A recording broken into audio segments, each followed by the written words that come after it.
Buonasera cari amici di Che Calcio Che Fa, siamo arrivati alla 16ª puntata di questa stagione di Che Calcio Che Fa e ci ritroviamo, tra parentesi, dopo un weekend calcistico dove ci sono state un paio di situazioni su cui dovremmo andare in particolar modo a porre il focus, una calcistica e una non calcistica. Ne parleremo tra poco con Cesare Bumma di Toro Channel. È stata anche un po' una casualità, no? C'era effettivamente la partita Torino-Inter in programma, però guarda caso è venuto fuori un putiferio riguardo a questo gol che non è stato dato, questo rigore che non è stato assegnato all'Inter, un ipotetico gol che avrebbe probabilmente chiuso le sorti dell'incontro. Comunque ne parleremo ovviamente con il nostro ospite. Nel frattempo io ricordo che Calcio Che Fa è una trasmissione in streaming che va sulle pagine Facebook collegate in principal modo su silvermusicradio.it, che è una delle prime web radio italiane. Sempre collegato a questo, mi piace ricordare, anche se oggi non abbiamo un libro da presentare, però facciamo parte di questa serie di iniziative che vedranno appunto domani Equilibri con un libro, Siamo ai passi sul mare di Elisa Munari, e giovedì con Diretta Libro Sprint con le news riguardanti il mondo dell'editoria. Io a questo punto mando ovviamente lo stesso ugualmente ai nostri amici che sostengono quelle iniziative, che sono quelli di Mondadori Custodi, Acquiterme, Crema, Genoa Sesti Ponente, Loano, Sesti Levante, Trento e Varazze. Mi piace anche parlare di solidarietà, abbiamo questo rapporto ben preciso con le persone che io conosco di questa associazione molto seria e importante, che riguarda una malattia, purtroppo una malattia rara. C'è bisogno ovviamente di sostegno in questa direzione, perché le malattie rare, diciamolo, non le considerano. Conosci Frederick? Per la ricerca e la cura della tassia di Frederick, www.per-emma.it. Ogni giorno per Emma, e lì c'è l'Iban se qualcuno desiderasse contribuire a questa iniziativa che sta andando molto bene, molto avanti. Bene, stiamo parlando all'inizio ovviamente del nostro ospite, che è in area Torino, ed è quindi il dottore commercialista Cesare Bumma, ma anche redattore di Toro Channel, e fa parte anche delle varie trasmissioni riguardanti il toro. Eccolo qua, ciao Cesare. Buongiorno Fulvio, buongiorno. Eccoci, ciao Cesare. Ci sono tante polemiche oggi, ho sentito la tua introduzione, è un giorno Ecco. diciamo che abbiamo dato risalto a questa situazione. Quando siamo sentiti non pensavamo che oggi fosse il giorno dopo, the day after, no? Come dicevamo una volta, con la Esatto. polemica di questo rigore su Belotti da parte di Ranocchia, che Certo. sia l'arbitro che il VAR non ha assegnato. Ci sono state molte polemiche qua a Torino e a livello Certo. nazionale. Allora, ne parleremo ovviamente, parleremo anche di vari argomenti, non solo questi, che chiaramente tiene banco primariamente perché c'è tutto un pregresso Certo. riguardo a questa logica. E dico solo una cosa, che per omaggiare il toro io ho messo una cravatta Anche io, granata. vedi, abbiamo senza metterci d'accordo abbiamo messo una cravatta together. Però tu sei ovviamente, quella è una tenuta aziendale, diciamo, Sì, sì, chiamiamola così, certo, ecco, quindi vabbè, certo. dai. No, a parte gli scherzi, grazie ancora. Quindi tutto Toro Channel, c'è una trasmissione che in questo momento è silente a livello Sì, televisivo, però anche voi state andando avanti per online, la facciamo sulle pagine Facebook, di Instagram esatto, online, sulla pagina di Toro Channel di Tutto Toro, sta avendo un grande successo, l'abbiamo dovuta sospendere per la pandemia, adesso esatto. a poco riprenderemo credo anche la televisione. Ecco, la porti avanti ovviamente anche con tuo fratello Con mio Daniele, fratello che è il insomma. direttore di Tutto Toro, Daniele Bumma, che ogni lunedì sera dalle 21 alle 22 fa la trasmissione in diretta. Ecco, quindi vabbè, è un'area, no, perché poi indubbiamente è una situazione, chiamiamola così, di nicchia, nel senso che Certo, vai nella direzione ovviamente dei torinisti, dei Granata. certo. Ogni tanto vi ascolto, vi sento, c'è qualche anche ex calciatore, qualcuno che comunque è collegato, insomma, ovviamente al Tu mondo calcola che Granata. comunque Tutto Toro è dal 2005 che è online, quindi sono 16, entriamo nel 17° anno, quindi sono tantissimi anni di trasmissioni, radio, TV. Seguiamo il Toro, ma seguiamo tutto il calcio nazionale e internazionale, come fai anche tu, siamo appassionati di Certo. calcio. Certo, vedendo magari certi episodi, molte volte viene magari da dubitare su alcune situazioni, però essendo magari gente che comunque gioca anche a calcio, io stesso gioco a calcio da tanti anni e quindi mi certo. piace il calcio da quando ero piccolino. Ovvio. Lo so, questa è una brutta malattia, no, infatti Cioè, ho visto oggi anche dei post di amici milanisti, no, insomma anche per il calcio, la bellezza del calcio, sì, per il discorso romantico, però diciamo la verità che adesso sta diventando veramente una giungla, sì. perché veramente ci si batte, uno contro l'altro riguardo ai vari episodi e non so quanto sia in fin dei conti giusto e se non è anche creato ad arte. Cosa ne pensi? Ma che il calcio negli ultimi anni è proprio diventato un business, e poi da quando c'è il VAR, diciamo, sono tantissime polemiche, poi la classe arbitrale, già quando ero ragazzino, le polemiche erano all'ordine del giorno. È chiaro che adesso, essendoci la televisione, essendoci i social, le polemiche diventano molto più serrate, soprattutto il giorno dopo, e purtroppo comunque quando i fatti sono così eclatanti, sicuramente c'è da dire che comunque ieri l'arbitro sia guida sbagliato, ma a salvare, diciamo, non l'ha richiamato, però alla fine però la gente l'ha visto, rigore a netto, poi magari sai, non è detto che il Toro fosse andato 2-0, magari la partita poteva cambiare oppure no, intanto doveva comunque segnarlo, però sono episodi che fanno male al calcio e come diciamo anche prima con te, magari in questo momento non è l'Inter che si gioverà di questa situazione, ma magari altre squadre che magari sono in rimonta potrebbero magari dire la loro per lo scudetto, visto che la lotta No, nei perché primi posti si è fatta serrata. vabbè, siamo entrati già Del nei clou. pieghi di questo episodio, no, quindi Sì, il discorso è che è più controproducente certo. il fatto che non sia stato assegnato il rigore, perché è così palese, c'è forse uno strattonamento, un po' di Belotti iniziale, Sì, forse all'inizio sì, l'ha un po' spostato, quindi lui è convinto di prendere la palla, invece prende la scarpa, no, sì, però quello che voglio dire è che, arrivato a un certo punto non è un risultato così importante e influente, tanto un pareggio in questo momento della stagione, poi lo si dice sempre, è una mezza sconfitta. I 3 certo. Con punti i 3 punti sì, sono molto più importanti. Allora ci sono stati dei vantaggi di squadre, ovviamente, in cui i 3 punti sono stati fondamentali, oppure penso alla Juventus che usufruì di un rigore a San Siro contro l'Inter all'ultimo minuto su un'entrata molto sì, me relativa, la insomma, al ricordo, sì, è vero. limite, ecco, quindi arrivato a un certo punto dopo non finiscono più le polemiche. Probabilmente la polemica serve per tenere alto il livello del calcio e l'appeal, che però non è un appeal positivo, perché dovrebbe essere Certo, tutto in una forma molto più virtuosa. Sei così. d'accordo? Perché sento sempre dire questi pistolotti anche per ciò che riguarda il calcio dall'estero, ma la Premier sono lì che mica stanno lì a polemizzare. Io non credo che sia proprio così il discorso. Sai cosa ti dico Fulvio? Cioè, hai ragione Eh, su tutto, concordo. L'unica cosa negli ultimi anni, essendoci state parecchie polemiche, io ricordo dal caso Montari, con quel gol che Buffon aveva parato sì, almeno 1,5 metri dentro, alla fine le polemiche sono ordine del giorno, però la classe arbitrale italiana è arroccata, diciamo, molto chiusa, le polemiche vengono fuori perché c'è poca trasparenza e il nuovo disegnatore aveva detto che comunque magari le conversazioni che ci sono tra il VAR e gli arbitri potevano essere alla fine diciamo rivelate anche ai tifosi, magari molti si chiedono ma cosa sono detti ai 57 secondi l'arbitro sì, guida con guida. massa al VAR, alla fine se rendessero pubbliche queste cose come anche la famosa partita di Inter, cos'era la espulsione di Pjanic, no? Che c'era stata, che c'è ancora qualche polemica Inter Juventus del 2018.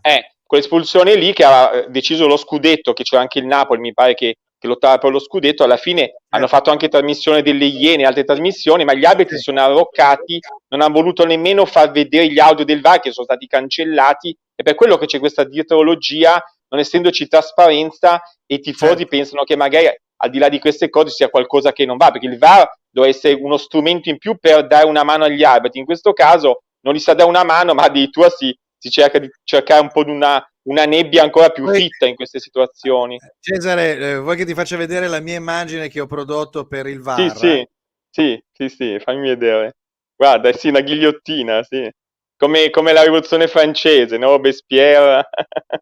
No, nel senso che ammazza il calcio, taglia la Sì, no, testa al quello sì, calcio, no, quello sì, nel senso che appunto utilizzato così dovrebbe dare la verità, il senso di verità andando in quella direzione e invece ci si è forse un po' più avvicinati, perché una volta l'arbitro proprio decideva tout court e c'era chiaramente anche lì una dietrologia dei vari Sì. episodi, l'uno dice ma quello è l'arbitro famoso, eccetera, eccetera. Sono d'accordo con te, ma non lo faranno mai, che dovrebbe parlare l'arbitro, forse non a caldo, però come vedi vengono tutti filtrati, non viene data assolutamente la possibilità di poter parlare e spiegare l'accaduto, perché umanamente uno potrebbe anche dire io l'ho vista così, non ho visto Certo. altro, valuto questo. Certo che davanti a un'immagine è un po' difficile dopo riuscire in qualche modo a Oggi ti dico, giustificare. Fulvio, che sono stati sospesi per 3-4 turni sia l'arbitro guida che Massa,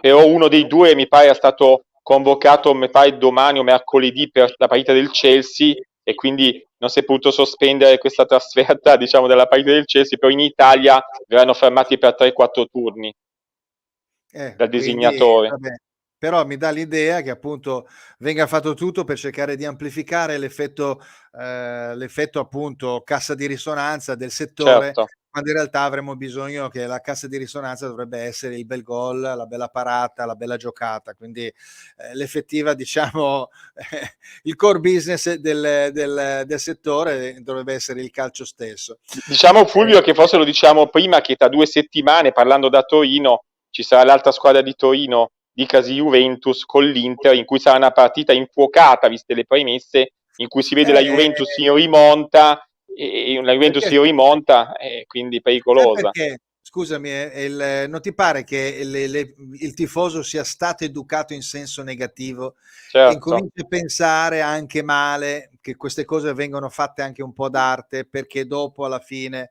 o perché prima c'è stato quell'altro episodio? Cioè, Secondo me secondo sì, secondo è me una, sì, è secondo me una sì. cultura sbagliata, no?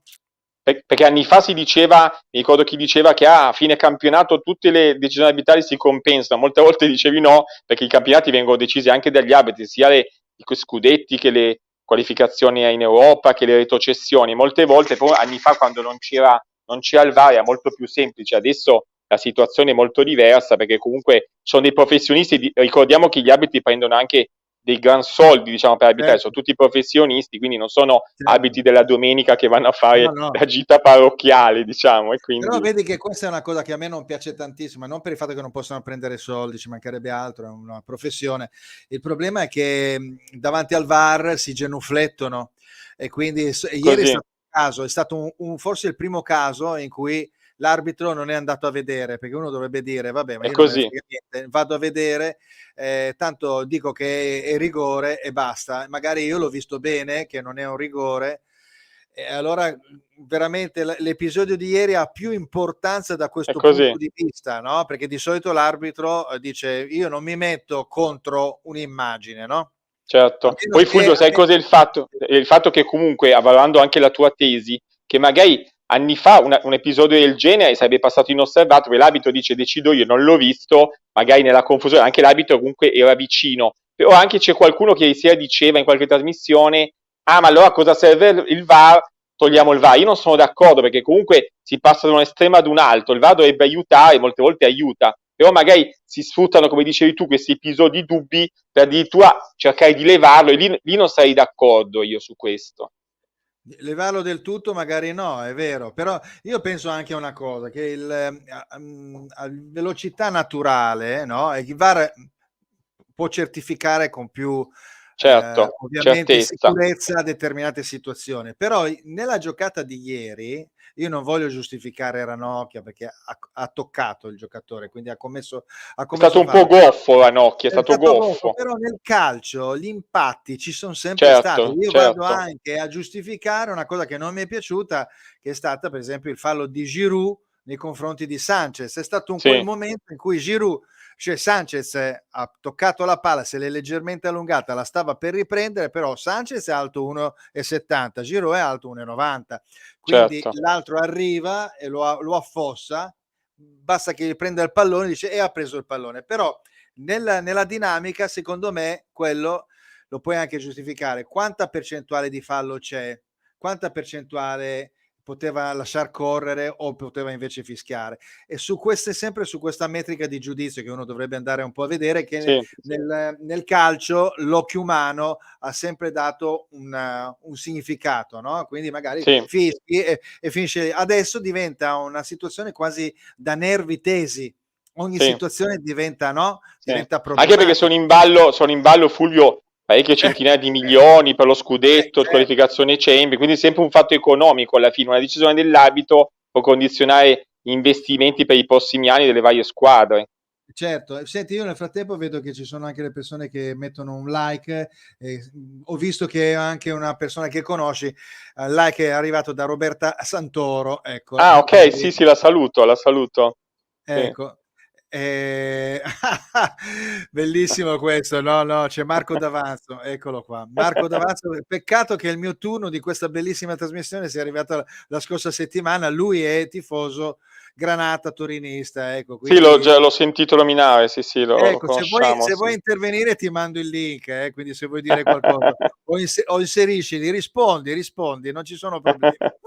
Ecco, quindi se vuoi Stiamo inserirti te lo mando. appassionando i tifosi, no? Diciamo, ognuno, è chiaro che in questo momento, come dicevi anche tu prima, Torino-Inter hai acceso sia sul Torino, che è un campionato, diciamo, di metà classifica, quindi senza grandi obiettivi, ma questa decisione dell'arbitro, secondo me, alla fine, come ti dicevo prima, va a infuocare la vigilia tra 2 settimane di Juventus-Inter, che sarà decisiva a questo punto anche per lo scudetto. Essendo l'Inter in un momento non esaltante, come diciamo, nelle ultime 6 partite ha vinto solo con la Salernitana, e un evidente calo magari psicofisico, e magari anche Inzaghi non ci sta capendo granché in questa fase. È chiaro che l'Inter deve risollevarsi, perché sennò sia il Milan che il Napoli che la stessa Juventus in rimonta sono lì vicino. Dopo guarderemo un attimo, adesso vediamo un attimo perché c'è Marco Davanzo, ha fatto una bellissima battuta, dice non può intervenire e dice sono a torso nudo da ieri sera, non posso, quindi stava ancora festeggiando. Ma se avesse vinto il Toro cosa avresti fatto? Non lo so io. Non lo possiamo immaginare, non lo possiamo Non possiamo immaginare. immaginare, esatto, quindi vabbè, lo salutiamo, grazie. Lui è il direttore di Soccer Data, che è questa casa Sì, editrice che riguarda sì, da la tutte le statistica statistiche. applicata al calcio.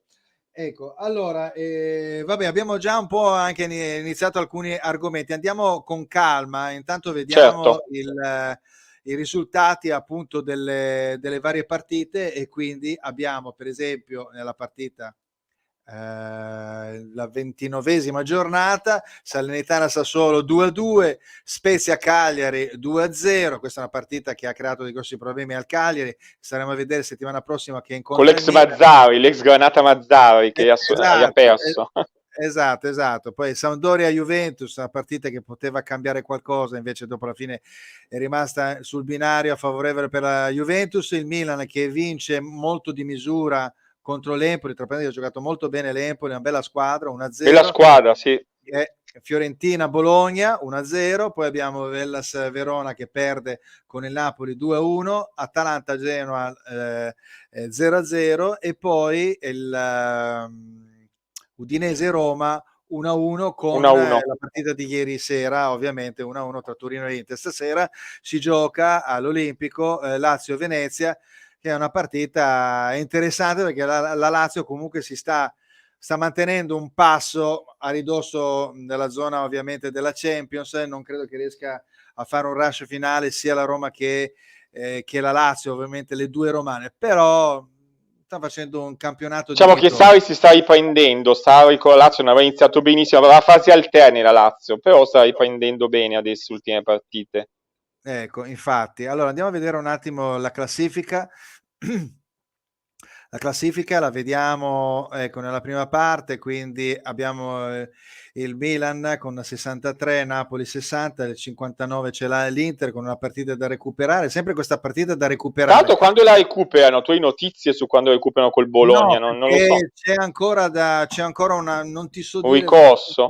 c'è questo ricorso, ci sono 30 giorni per darli, ma è evidente che andava bene all'Inter giocarla, al momento si era presentata È sul così. campo, poi sempre con quel discorso della normativa che era un po' zoppicante, perché c'era delle squadre si erano presentate, altre si sono presentate, l'AS in qualche modo entrava in maniera preponderante nelle decisioni, alla fine hanno deciso un'uniformità, però ci sono state tutte queste partite in cui effettivamente non c'è stata appunto un'uniformità nella decisione nel presentarsi. E allora a quel punto lì c'è stata la polemica, ma in realtà l'Inter ha fatto una procedura probabilmente anche per spostare un po' in là la partita, perché lo dico Solo da che Fulvio, se interista. la fanno troppo in là, cioè il campionato non è più tanto, tra virgolette, regolare, perché comunque l'Inter con quella partita potrebbe, se vincesse, avere 3 punti in più. In questo momento, sai, stai lì in classifica con la Juventus da 2 settimane, vincere quella Sì, partita, lo sai, so. può contare, lo psicologico può contare tanto. Beh, diciamo che il Bologna, per esempio, aveva tutte le possibilità con la normativa successiva di presentarsi lo stesso al campo, no? Perché dopo hanno detto si può Certo, integrare con un numero tot di ragazzi della primavera per raggiungere il numero esatto di giocatori in campo. È chiaro che il Bologna sarebbe stato penalizzato, no? Però d'altronde una decisione in un senso deve essere presa per hanno fatto un po' il evitare. nome all'italiana su questo Ecco, sempre un po' così. interpretabili borderline, no? Esatto, borderline, hanno preso la palla al balzo e non sono presentati. Nonostante poi aver commesso un vizio di forma, che è quello di presentare la lista il giorno prima. La lista online l'hanno presentata alla federazione Sì. e questo ha destabilizzato, ha obbligato l'Inter ad andare, ovviamente, ha presentato le liste, ovviamente, sono rimasti lì, si sono allenati 45 minuti, dopodiché, perché a scanso di 15 può anche venire fuori che danno partita persa a tavolino a tutte e due le squadre. Certo. Quindi è pericolosissima il discorso delle normative. Va bene, comunque adesso al di là di questo la partita incombe. Vabbè, staremo a vedere. Certo che è chiaro che è meglio avere tutta la classifica recuperata, ma sono 5, mi sembra, le partite che devono essere recuperate e non è facile. Tra parentesi, settimana prossima ci sarà giovedì l'altro, la prima partita dell'Italia con la Macedonia lo spareggio, i playoff per cercare di Mi pare a andare al Palermo, allo mondiale. stadio Barbera di Palermo giocano. Ecco, ecco, quindi sarà una partita, quindi avremo un momento di pausa della nazionale che servirà forse anche un po' a tutte le squadre per rifiatare, penso appunto all'Inter in particolar modo. Altra classifica appunto, proseguendo, c'è la Juventus a 56, che quindi se l'Inter andasse comunque a 4 punti, sarebbe a 4 punti dal Napoli e a 7 punti dal Milan, quindi non mi pare con 30 punti con 30 punti, con 27 punti in palio, arrivato a un certo punto basta poco, 2 pareggi sei lì, Ah, quindi sicuro, sicuro, sicuro. ecco, poi abbiamo l'Atalanta che ha 48, ha una partita da recuperare, però anche Un po' in recuperando calo l'Atalanta, un po' in è in calo. calo l'Atalanta, gli mancano i gol, che era una macchina da guerra, era sempre primo o secondo nelle ultime 2 stagioni come numero di gol fatti. La Roma che si sta difendendo, la Lazio che deve giocare stasera potrebbe arrivare a 49, la Fiorentina fa un campionato buono, sempre attaccato a questa zona Europa League e volendo, non lo so, non credo che ce la faccia a rientrare, queste squadre non credo che ce la facciano a rientrare nella quarta posizione della Juventus, No, non che è quella della credo. Juventus, non credo. Il Verona fa un buon campionato, ormai è alla fatidica quota dei 40 punti l'ha raggiunta anche il Sassuolo e poi abbiamo a seguire le altre che sono il Torino appunto a 35, che deve comunque sempre giocare sul peso, deve fare sempre quei 40 punti, ma li farà di sicuro giocando come ha giocato ieri. Poi via via andare il Bologna, l'Empoli, l'Udinese, lo Spezia, poi credo che la parte critica sia questa, dalla Sampdoria, Cagliari, 26, 25 Cagliari, 22 il Venezia, il Genoa che ancora può rientrare su questo, dubito che la Salernitana riesca a fare qualcosa di più. Non credo. Come hai visto il Torino, tu che appunto segui il Il Torino, in Torino ha una fatto partita un'ottima, di Fulvio, ha ieri? fatto una bella partita. Ultimamente il Torino con le grandi ha sempre fatto delle ottime partite perché Juic fa un pressing molto alto. Questa è una novità per il Torino negli ultimi anni, con Mazzarri molto attendista, gioca molto sulla difesa. Sì, Con Juic fa un pressing alto, c'ha diciamo, un gioco di palla molto sulle fasce laterali con Singo e Voivoda. Davanti c'era il Divio Belotti che è stato assente 2 mesi. Il Torino poteva avere almeno 5-6 punti in più, secondo me, per un po' di papera del portiere di Milinkovic Savic e un po' per Gigi, soprattutto nel girone d'andata. Alla fine sta facendo bene il Torino, però qualche punto in più lo poteva avere. Certo, dicono i tifosi del Toro, la critica che c'è qua a Torino, sempre in quella zona di classifica dove non hai ambizioni, tra l'8º e il 10º-11º posto, in cui non hai niente da chiedere al campionato se non metti in risalto i gioielli tipo Bremer, Belotti, che comunque si sa che non dovrebbe rinnovare, qualcuno lo dà già, tra virgolette, al Milan, o comunque andrà via dal Torino, a meno di clamorose sorprese che non credo.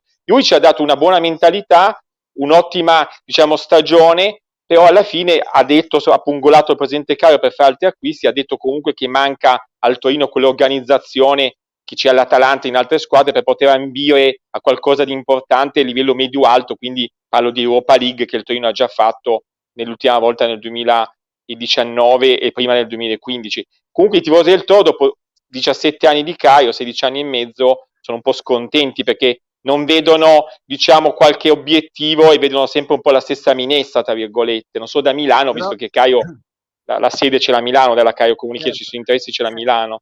Però io credo che comunque non sia facile ovviamente per un presidente, se non ci sono grandissime risorse, Quello portare no, hai avanti ragione. una squadra di calcio. Io credo che abbia dato comunque una base.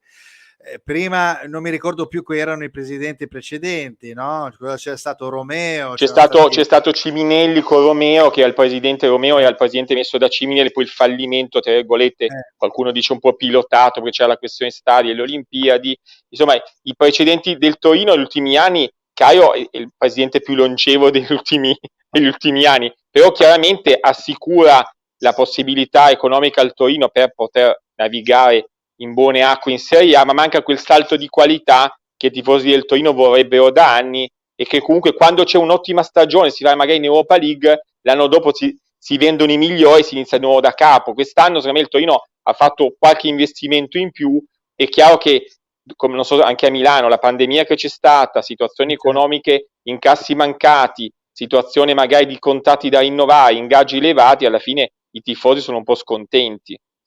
Sì, questo io penso che sia per un tifoso, a parte perché parlando prima con Marco D'Avanzo, nelle le volte che ci siamo incontrati, c'è una sorta di rassegnazione, no, quindi Certo. lo scudetto passa col derby vinto, attraverso il derby vinto, attraverso delle delusioni che possono avere i juventini, e questo non è una cosa molto logica, no, e quindi a Derby lungo vinto però, andare Fulvio, un derby, ti faccio questa statistica, un derby negli ultimi 16 anni, 2-1, che qualche anno fa, nel 2015, quando c'era Ventura, quindi su 16 anni di derby ne ha vinto solo uno il per Torino. dire, no, ma nella logica sempre da sempre c'è sempre Certo, è così. questa situazione, no, quindi però ecco, per esempio la Roberta Santoro dice che davvero un'ottima gara del Torino guidata da un tecnico cauto e pragmatico, È così.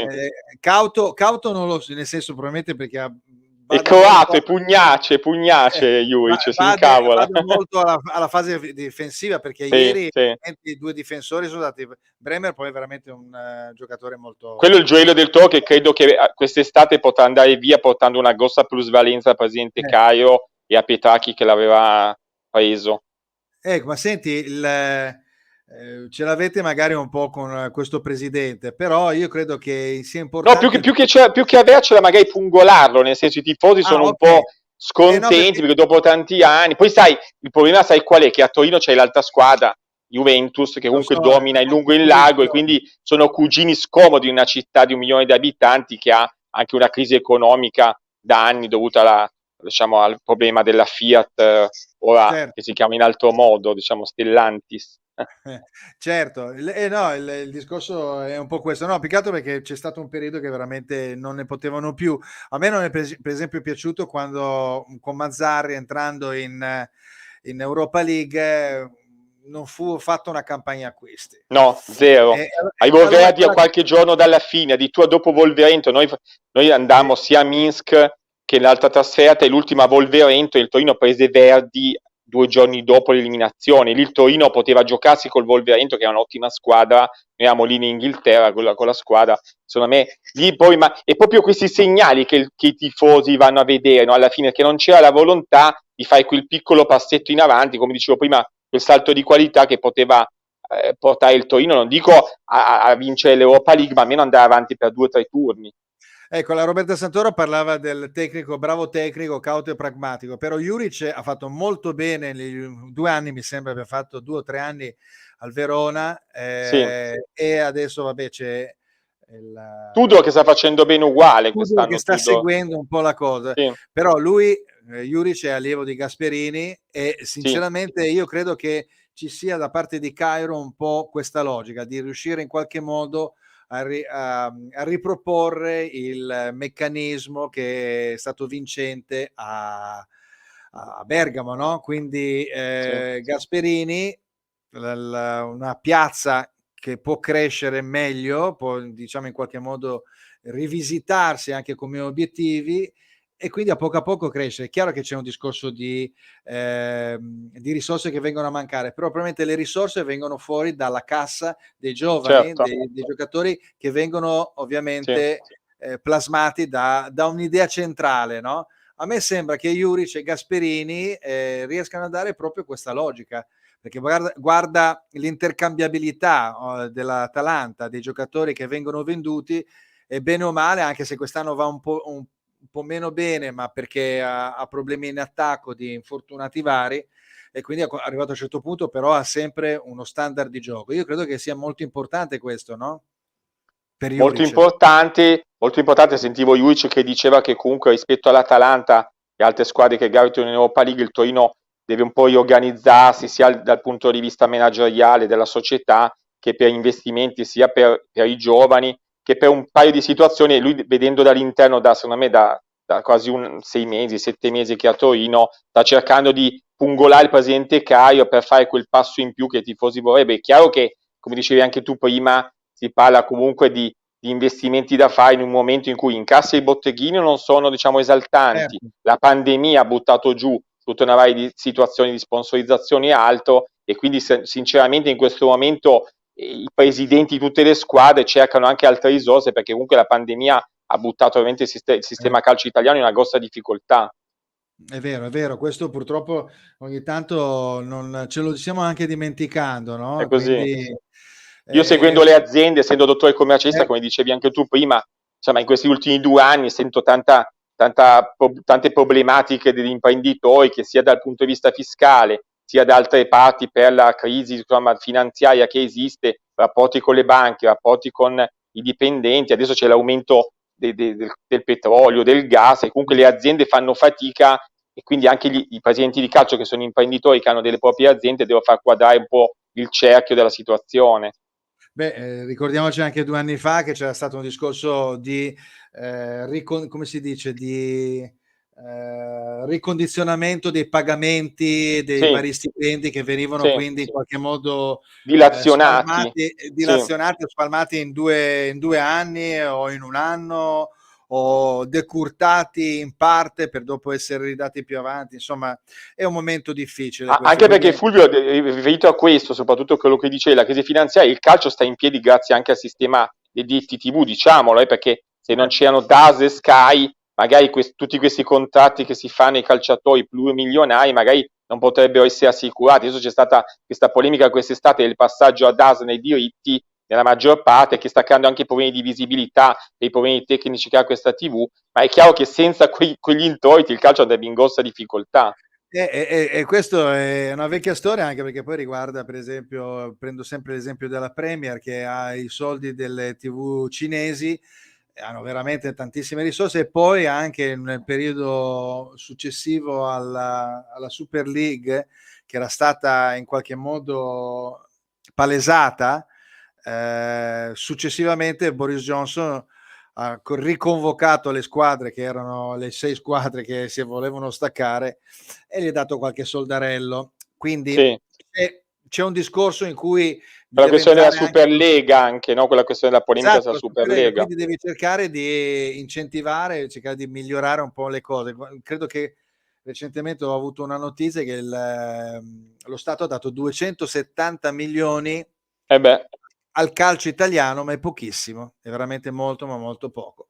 E quindi al calcio italiano in generale, no? Quindi certo. consideriamo tutte le squadre, le varie categorie, e quindi qua devi fare veramente un'iniezione molto, molto importante. Poi Anche perché poi considera anche che adesso c'è il problema di, per esempio, del Chelsea di Abramovich, col blocco, Sì. congelamento dei beni russi, il Chelsea, se non lo prende nessuno, fallirà tra un po', no? Perché comunque col congelamento di Abramovich. E poi anche i giocatori stessi, che possono essere in qualche modo appetibili, potrebbero Certo. anche svincolarsi a zero, e quindi, come del resto anche tutti i giocatori che giocavano nei campionati russi e ucraini, quindi soprattutto quello russo. Adesso Sì. l'ucraino non lo E anche so, De anche Zerbi, che io ho seguito anche a Foggia, De sì, Zerbi, che è un ottimo allenatore, che è dovuto scappare dallo Shakhtar certo. Donetsk, che era stato chiamato, è stato sotto le bombe per un paio di giorni, è potuto rientrare in Italia in maniera precipitosa.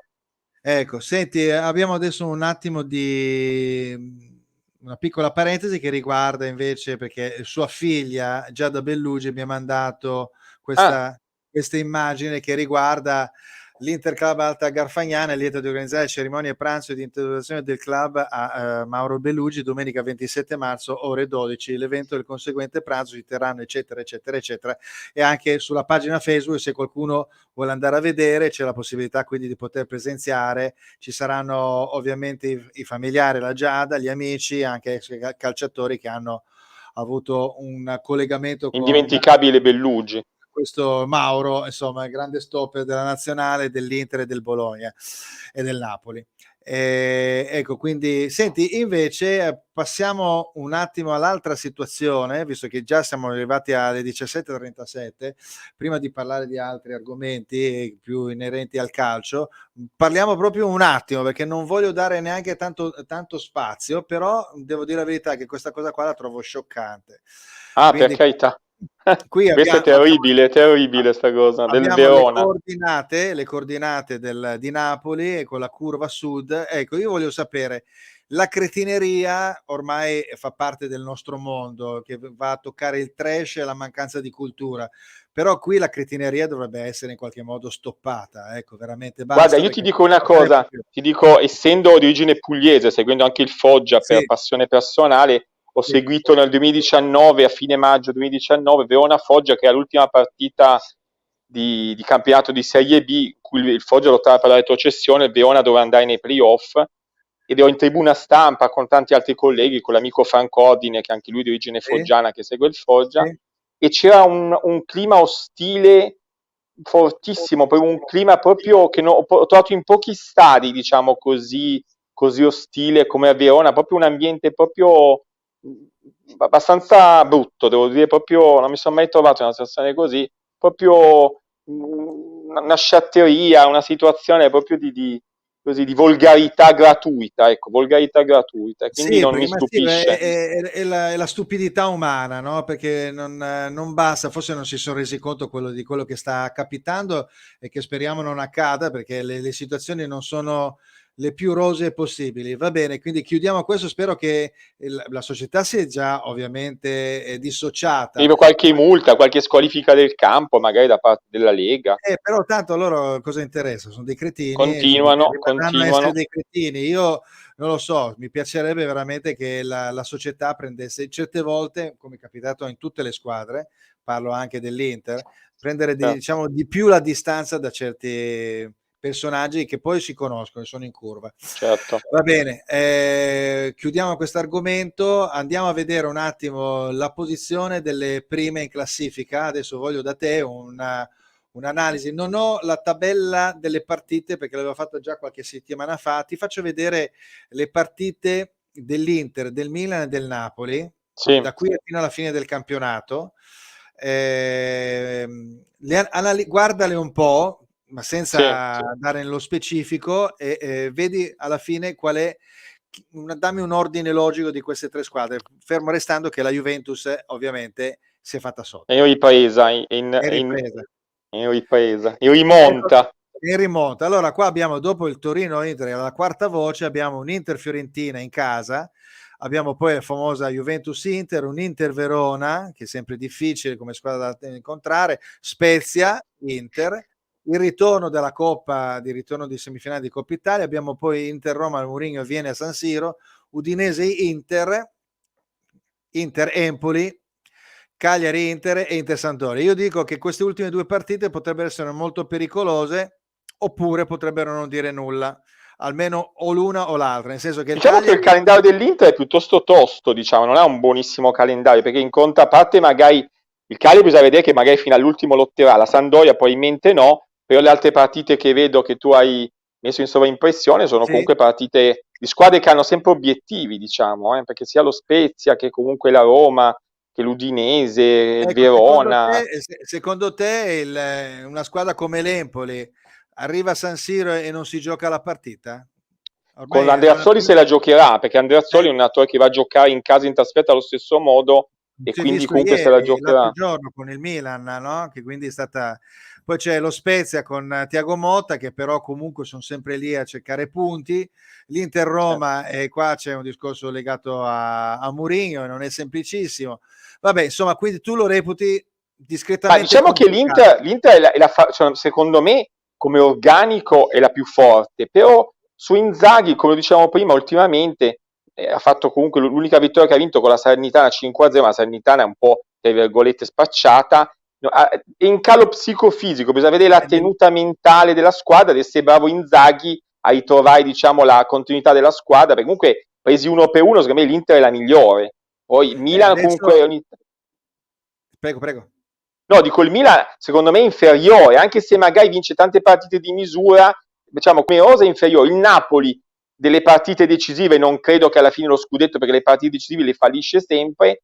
Fai attenzione un po' alla Juventus, anche se ha 3 squadre davanti, a diversi punti dietro, però loro sono in rimonta, Allegri comunque un volpone e Più si, magari Cesare più si va avanti anche, poi spero di riuscire anche a tirare fuori la slide, anzi direttamente dal sito della Lega, che riguarda appunto la progressione delle ultime partite, no? E quindi per la legge dei grandi numeri prima o poi la Juve inciampa, è abbastanza evidente. Non credo, non certo. gliela sto tirando, però è un po' così, anche perché poi Diciamo che Juventus-Inter dopo gli ultimi anni di rivalità a Calciopoli, da 2 settimane si aspetta veramente un clima molto caldo qui allo Juventus Stadium per staremo l'Inter a e vedere, anche per infatti. la Juventus, perché l'Inter vorrà dimostrare di meritare comunque il secondo scudetto di fila. Ecco, intanto nel frattempo è arrivato Biagio Castagna, buon pomeriggio Fulvio, saluti al tuo ospite Cesare Bumma, Grazie. che è il radiocronista del web dell'Inter, quindi fa Ah, sempre le saluto. radiocronache direttamente, no? E cosa, Eh, cosa aveva gridato allora ieri sul rigore, sul Belotti di Sentiamo, adesso vediamo Ranocchia? se è in linea ancora e vediamo che cosa ha gridato al Anche lui è rigore. rimasto spiazzato magari. Direi. Allora, andiamo a vedere invece il Milan, ecco la partita del Milan, quindi dopo l'Empoli abbiamo la quarta voce che è Cagliari-Milan, poi c'è il Bologna che viene a San Siro, poi c'è il Torino-Milan e spero che qui ci sia una Faccio resa una della grande pariglia. partita il Torino, dai, una grande partita. Per par condicio, per par Par condicio, condicio. esatto. Poi abbiamo Milan-Genoa, dove il Genoa è sempre una squadra un po' strana, Inter-Milan Sì. che ritorna della Coppa Italia, il Milan che va a Roma contro la Lazio, poi alla Fiorentina in casa, il Verona fuori casa, l'Atalanta che dovrebbe difendere la posizione perlomeno dell'Europa League e il Sassuolo che è una partita che E anche il Milan non c'ha un calendario, diciamo, formidabile, ha tante partite anche complicate, e secondo chi è me. che ha quella complicata? Il Cagliari?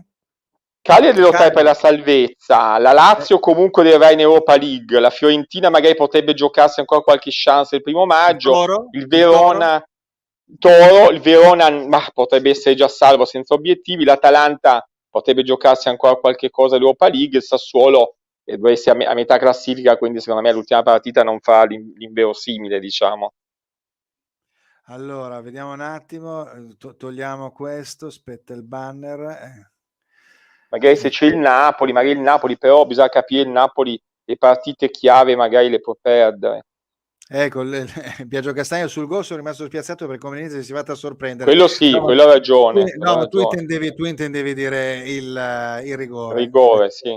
Ma anche L'episodio... sul gol una palla inattiva, una mischia, il Torino, Bremer è molto capace a introdursi in area Sì, avversaria, a procurarsi dei gol, non è il primo di testa, ne ha fatti tanti.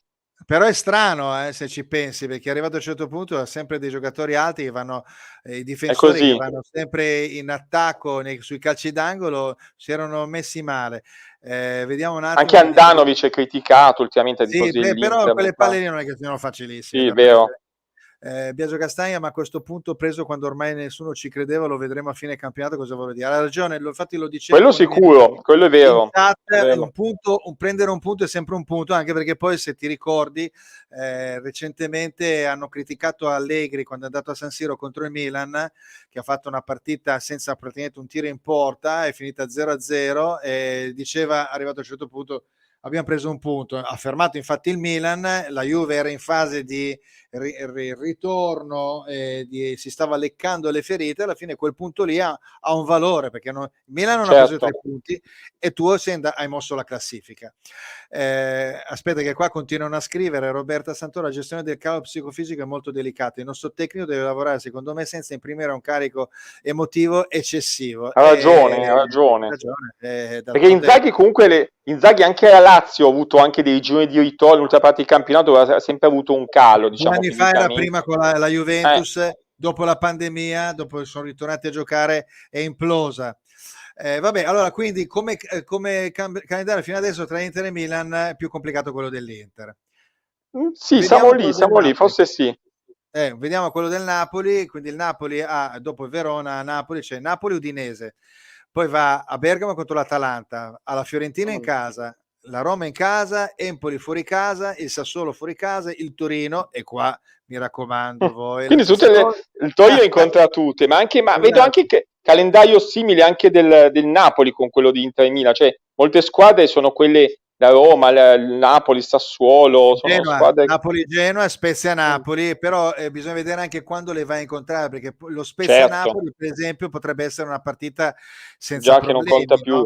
No? Non conta più, che magari Genoa potrebbe essere anche retrocesso il 15 maggio quando c'è Napoli-Genoa. Esatto, quindi può essere una cosa di questo tipo. Allora, complimenti a Beriscia per le super parate che ha compiuto da secondo, non ha fatto rimpiangere il primo portiere. Forse ha ragione Biagio che l'Inter si è sfortunata, perché ultimamente con Miličić Savić 5-6 punti il Torino l'aveva lasciati per veramente delle situazioni un po' imbarazzanti, dei gol in cui il Torino veramente delle uscite anche nel derby dove il Torino se ne meritava qualcosa in più. Abbiamo avuto recentemente i giocatori dell'Inter tirano troppo bene, perché Magnà nel derby ha fatto i numeri, adesso il portiere del Sassuolo ha fatto i numeri, ogni volta fanno i numeri. Ieri Dzeko si è mangiato secondo me un paio di gol, è stato bravo l'ultimo passaggio a Sanchez, perché lui l'ha data di prima, è stato intuitivo, perché sennò il gol non l'avrebbe mai fatto, gliel'ha data subito e Sanchez l'aveva anche presa Beriscia, l'ha anche deviata la palla, è andata a sbattere sul palo ed è finita dentro. Infatti ha preso proprio l'angolo proprio. Per esempio Biagio dice una cosa interessante: Verona, Fiorentina e Torino sono gli arbitri dello scudetto, perché incontrano le squadre. È vero, quello che dicevamo prima, sì. E sono 3 squadre che tendenzialmente imprevedibili sono, tutte e tre, un po' imprevedibili. Hanno carattere dei loro allenatori, no? Quindi da Italiano a Tudor a Juric, e quindi penso che ci tengano, anche perché poi sono in quella fascia tra appena fuori dall'Europa League al 10° posto. Guarda, ti dico su questo che l'anno scorso Juric col Verona andò a Napoli all'ultima domenica, il Verona alle ultime partite aveva lasciato punti a tutti, Napoli pensava di fare un sol boccone del Verona, pareggiò e la Juventus entrò proprio per il photo finish nella Champions League, quindi il Verona l'anno scorso ha levato la Champions al Napoli, regalandola tra virgolette alla Juve. È stato Juric, diciamo, che insomma. Beh, vabbè, dai, allora quindi queste sono quindi come panorama invece da un punto di vista psicofisico, l'Inter forse ha bisogno di un po' di rifiatare, quindi anche la pausa della nazionale viene in qualche modo... Guarda, ti dico che fanno un po' a gara, c'è Napoli, Inter e Milan, ultimamente non le vedo proprio a livello di gioco psicofisico in maniera eccezionale di forma, non le vedo proprio in maniera stupenda, quindi anche il Milan in casa ha fatto fatica, ha perso le sue partite, il Napoli qua e là ha lasciato punti, perché comunque nelle partite chiave le ha sempre mancate, anche Spalletti di solito parte benissimo, poi ha un calo, anche quando era all'Inter, quando era a fine dicembre era in testa al campionato, poi ha avuto un calo. È chiaro che secondo me l'Inter come organico, ripeto, come dicevo prima, è la favorita, poi bisogna vedere le motivazioni, decisioni arbitrali, quando arrivi a giocare gli scontri diretti, bisogna vedere, dipenderà da tanti fattori. L'Inter non ha più scontri diretti, li ha già fatti in questi 2 Forse solo mesi. con la Juve, no? Adesso tra 2 Sì, quello con la settimane. Juve, sì, solo quello della Juve, esatto. Quindi, vabbè, ma anche il Milan non ha più il Napoli, non ha più la Juventus. Quindi, Roberto Santoro, è palese la condizione di affanno della squadra e purtroppo non sempre una comunicazione efficace può riequilibrare l'autoefficacia del team. Inoltre, bisogna fare i conti con eventuali errori di percorso o impeti di vigoria spropositata dei giocatori che possono compromettere le prestazioni. Vabbè, ok. Non vedo tanto Lautaro, no? Ultimamente tu che ogni tanto scrivi dei post su Lautaro, non lo vedo tanto sul pezzo. Poi Inzaghi spesso lo sostituisce, no? Fa entrare sempre Sanchez alla fine. Ieri C'è ha stato avuto un po' di ragione. polemica.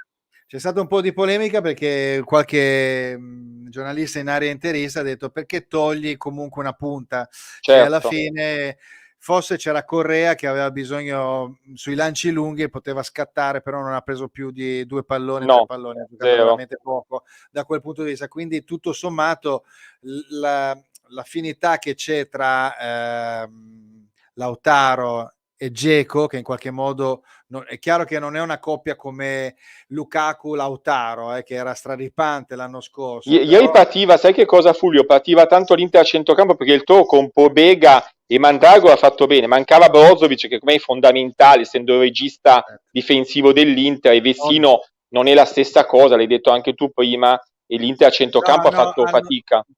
secondo me hanno proprio una questione di stanchezza.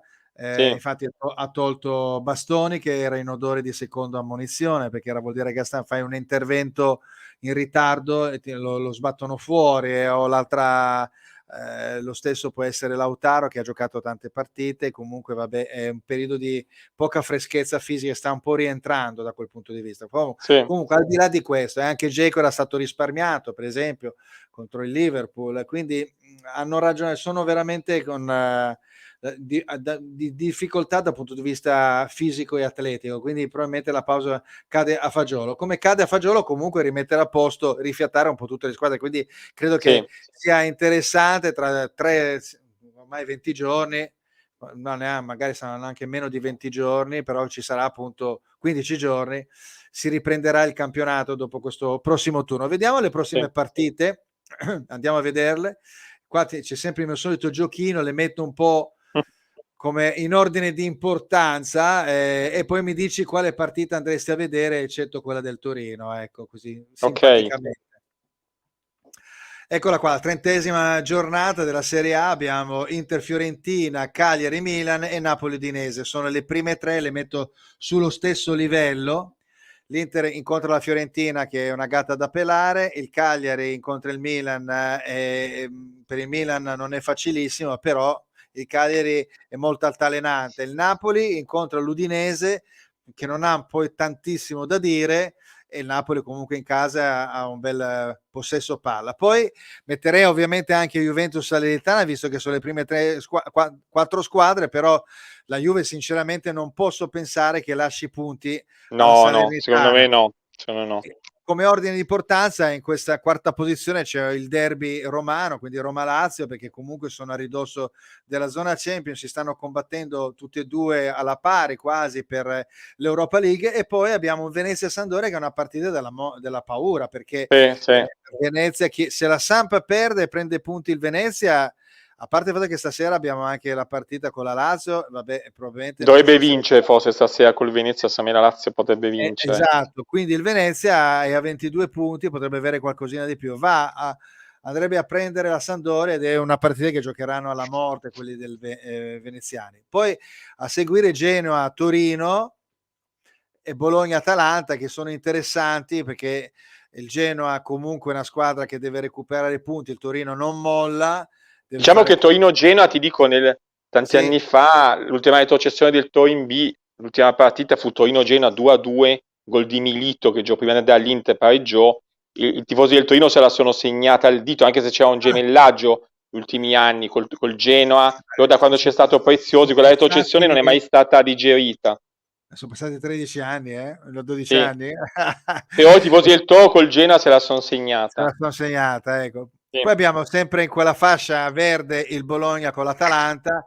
L'Atalanta deve cercare assolutamente di recuperare, rimanere affrancata per cercare di recuperare la quarta posizione che si sta staccando veramente.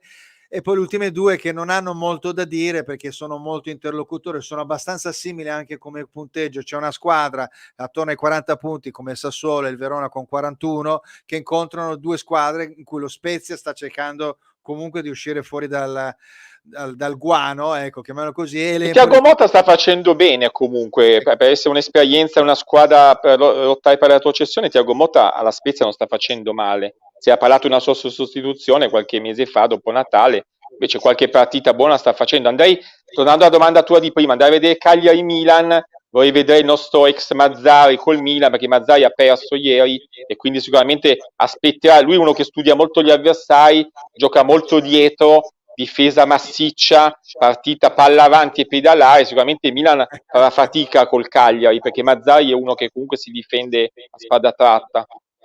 Tu dici che farà fatica? Perché Secondo ha me preso, sì. ha Secondo preso me due sì. belle Comunque il sberle. Cagliari lotterà fino alla morte quella partita, perché comunque Mazzari si sta giocando la riconferma e secondo me il Cagliari vuole salvarsi. Vedrai che fa una bella, reduce dalla sconfitta di ieri, farà una bella partita col Milan. Eh, staremo a vedere.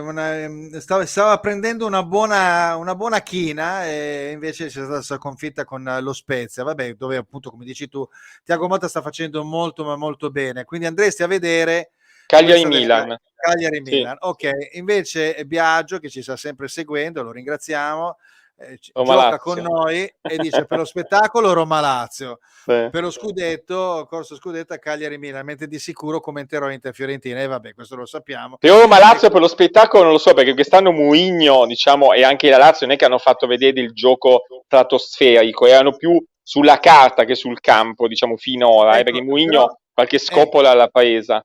vabbè, no, no, scusa, beh, più che altro perché ha cominciato, La lui squadra sempre non eccelsa, e la Roma è una non squadra non eccelsa, eccelsa. infatti lui ha detto incominciamo a essere squadra adesso, ha detto, poi hanno preso un paio di giocatori a gennaio, quindi è una trasformazione un po' più lenta, Sì, c'è d'altronde quell'Abram che è buono, sì, quell'attaccante che hanno sì. preso quest'estate. Ecco, però come vedi anche qui uno deve fare un po' di necessità virtù. Hanno preso Sarri, quelli della Lazio, sperando in un qualcosa in più, però la squadra bene o male sta in campo, fa le sue partite, non so quanta differenza, gioca chiaramente con un altro modulo, però non è che veda questa Un grande po' la fine di un differenza. ciclo la Lazio, vai un po' ricostruita. Secondo me gli manca un top player alla Lazio. C'è Milinkovic Savic che comunque anni fa è stato richiesto da grandi squadre, 80-90 milioni, che adesso sicuramente gli ultimi 2 anni si sta riprendendo adesso, però ha avuto un calo netto. Secondo me Lotito si sta mangiando le mani per non averlo ceduto forse 2 anni fa 80-90 milioni, sia alla Juventus che all'Inter che all'estero. Sì, non so, forse non c'è stato un momento, forse nel 2018, forse che però sono passati anche 4 anni, quindi Sì, sì. sai, soliti discorsi, al momento giusto per vendere anche lo stesso Belotti, no? Anni fa, tre Belotti anni sì, fa. anche Caio si sta secondo me mangiando le mani, perché magari 50 milioni qualche anno fa l'avrebbe preso. Adesso è chiaro che Belotti ha deciso di non rinnovare, sicuramente andrà via. Ma prima del crociato, perché si era fatto il Sì, crociato, sì, no? sì, sì, sì. Aveva una grande valutazione, una grossa valutazione, Lui è uno che quindi lotta su ogni pallone, i tifosi vedono in lui, diciamo, il lottatore, proprio da cuore ti toro, però alla dispiacerebbe se fine. andasse via? Ma sì, perché è una bandiera anche per i bambini, cioè in questo momento il Torino viene identificato in lui, è chiaro che poi va ricostruito, anche se devo dire che col gioco di Juric palla a terra, Belotti non è l'ideale, perché non riesce mai a dare la palla di prima, è un lottatore molto forte in area di rigore, ma palla al piede non è il massimo. Sanabria ultimamente è un po' in calo, e comunque, ripeto, Belotti ha fatto diversi anni, 6-7 anni al Torino, veramente notevoli. Ho capito. Senti, non rinnova Belotti, ma quindi è un caso, come vedi, che è successo al Milan, per esempio, potrebbe succedere anche all'Inter se non rinnova Brozovic. Eh sì, Aveva è deciso successo a tutto, Insigne al Napoli che è andato al insegna al Toronto, Napoli. Insigne. Allora, quindi questo discorso di dover a tutti i costi arrabbiarsi contro, da parte del tifoso, nei confronti del giocatore del tuo Beniamino. Cioè, forse dobbiamo anche fare, il tifoso deve fare una sorta, diciamo, di Sì, upgrade, dovrebbe secondo me crescere, sì, sì. no? Anche perché secondo me Fulvio, diciamo, lo diciamo anche prima, ormai il calcio è un business, i giocatori sono tutti professionisti, vanno dove li porta il cuore e il portafoglio. Cesare E il è portafoglio. sempre stato un po' così, Poi Sì. vabbè, ci sono i casi che però fan parte del periodo, diciamo, Cioè, preistorico. cioè- no, dico Prego? certo che Insigne, diciamo prima, Insigne va a Toronto, non so quanto gli hanno promesso di dargli all'anno, è chiaro 9, che 10, 10.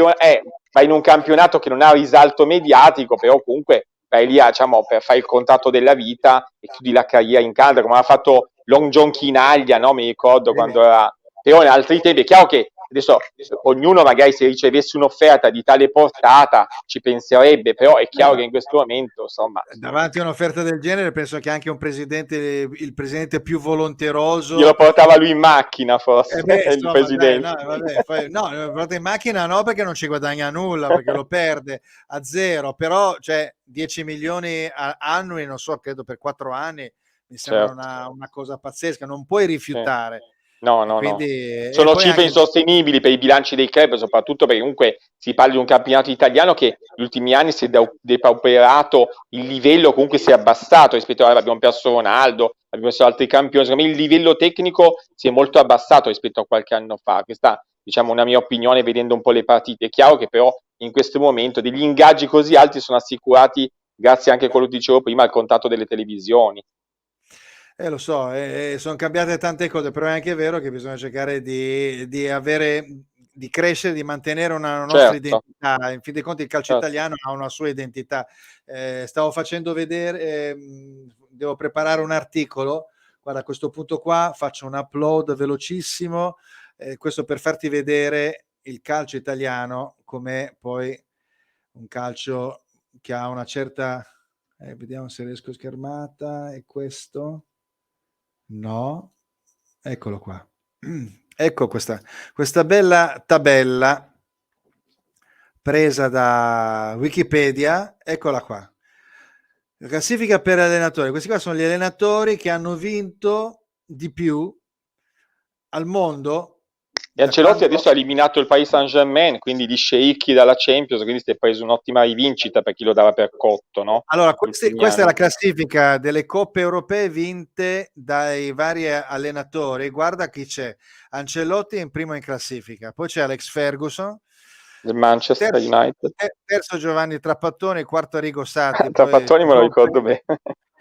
poi c'è Bob Paisley, Zinedine Zidane che ha vinto le tre, ne ha vinte tre, poi ha vinto le Supercoppe europee, le 3 Champions consecutive, credo. Poi c'è Pepe Guardiola, che quindi è grande facitore di gioco, di calcio, professore di calcio, però è ancora è alla pari, per esempio, di Nereo Rocco. E poi c'è Luis Van Gaal con 5 e poi Mourinho con 4. E quando tutti dicono, beh, ma Mourinho ormai, Mourinho è quello che è, brasato, tutto Sai, quello Mourinho negli che ultimi vuoi. anni ha avuto tante esperienze del calcio inglese, è andato via. È chiaro che comunque l'allenatore bisogna vedere che squadra a disposizione e che tipo anche di budget la società gli mette a disposizione, perché tu ricordati anche che anni fa Trapattoni, che è andato al Cagliari, è stato esonerato dopo poche giornate perché comunque Sì, la squadra non era eccelsa. È chiaro che Capello anni fa ha vinto uno scudetto con la Roma, ma ha fatto dissanguare il presidente Sensi e poco dopo Sensi ha dovuto vendere la Roma, aveva preso Battistuta e altri. Cioè, un conto è dire vedere la bravura del allenatore in quanto al budget a disposizione della società e ai giocatori che ha in campo, perché è chiaro che se tu dei super campioni, magari anche lo stesso Conte fa bene, però compare tanti giocatori presidenti, faccio dei top player e gli anni dopo i bilanci delle società in cui è stato soffrono. Quest'anno è andato al Tottenham, il Tottenham ha preso diversi buoni giocatori, non sta facendo dei grossissimi risultati, però comunque all'Inter forse ha capito che comunque magari la proprietà cinese non avrebbe fatto degli investimenti particolari, però no, alla fine sapeva, Marotta comunque è riuscito a portare anche dei giocatori anche buoni all'Inter quest'anno, nonostante un po' l'austerity della famiglia Zhang, no? no, no, È chiaro certo. che comunque devi valutare sempre la bravura dell'allenatore in rapporto anche al budget che la società gli mette a disposizione, perché tutti sono capaci a vincere con 11 Messi e 11 Cristiano Ronaldo. Sì, oddio, se guardi il Paris Saint-Germain, dopo un Appunto. ragionamento lo fai, perché perdonami Cesare, però ci sono sempre state le squadre dove c'erano i grandi campioni, ma c'erano anche i portatori d'acqua, no? I Sì, famosi i portatori Bonini con Platini, mi ricordo da ragazzino, Bonini, no? Eh, andando indietro da Lodetti eh, a Gattuso, a Colombo del grande Milan. insomma ragazzi non è semplice mettere insieme tanti giocatori di gran classe come per esempio il Paris Saint-Germain, infatti dopo alla fine paghi le conseguenze, quindi È va così. bene. Senti, aspetta che c'è una domanda di Roberta Santoro, mi piacerebbe sapere da Cesare sulla base di questa classifica quale competenza specifica o caratteristica definisce il tecnico vincente.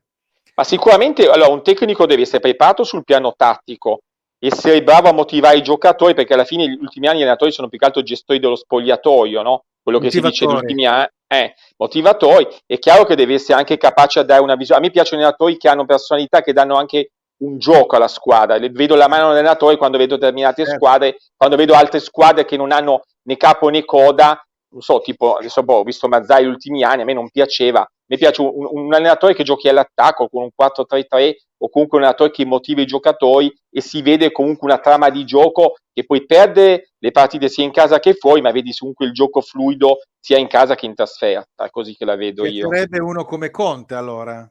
Molto, sì, Conte è capace, dove è andato ha sempre fatto bene, no? Dovunque è andato, da Siena ad Arezzo, a Bari, insomma, all'Inter, alla Juve, insomma, dovunque è andato. È uno che ha un progetto sempre in testa, sempre Però è sul uno che pezzo. comunque, Conte è uno che comunque tu lo sai bene, è un motivatore che ti sta sempre sul pezzo, i giocatori li tiene sempre sulla corda, no? È un martellatore, no? Rispetto magari a Inzaghi che è più un gestore, secondo me, e alla fine Inzaghi adesso si vedrà la sua capacità di una grande squadra in questo finale di campionato e se è capace all'Inter a vincere il campionato, perché se ne è sulla carta l'Inter è la più forte. Se lo perdesse lo scudetto, secondo me i dirigenti dell'Inter magari potrebbero rivedere la considerazione che hanno del loro allenatore. Questa è la mia opinione.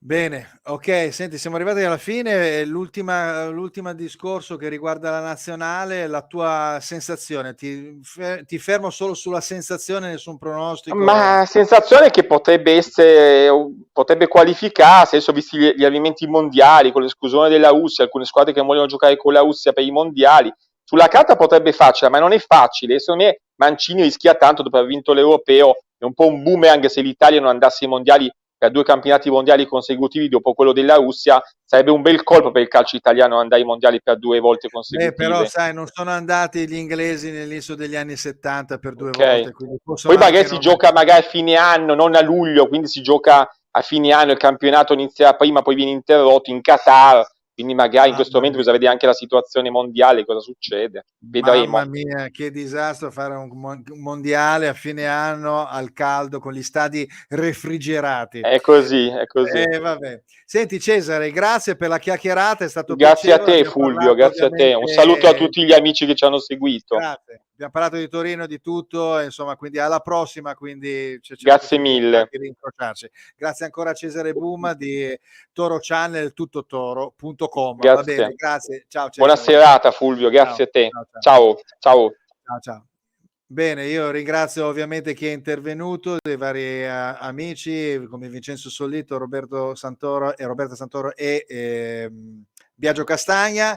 Grazie ovviamente a Cesare Boom, anche a Daniele che è suo fratello, che appunto è il direttore di Tutto Toro. Quindi noi ci vediamo domani. Se volete seguire una trasmissione riguardante equilibri, riguardante un libro di sport, salute e benessere, oppure giovedì con diretta libro sprint con le news riguardanti l'editoria, dove parleremo anche di qualche libro magari inerente al calcio. Altrimenti ci vediamo lunedì prossimo con il resoconto della 30ª partita, 30ª scusate, giornata ovviamente del campionato di calcio. Grazie per averci seguito, buona serata.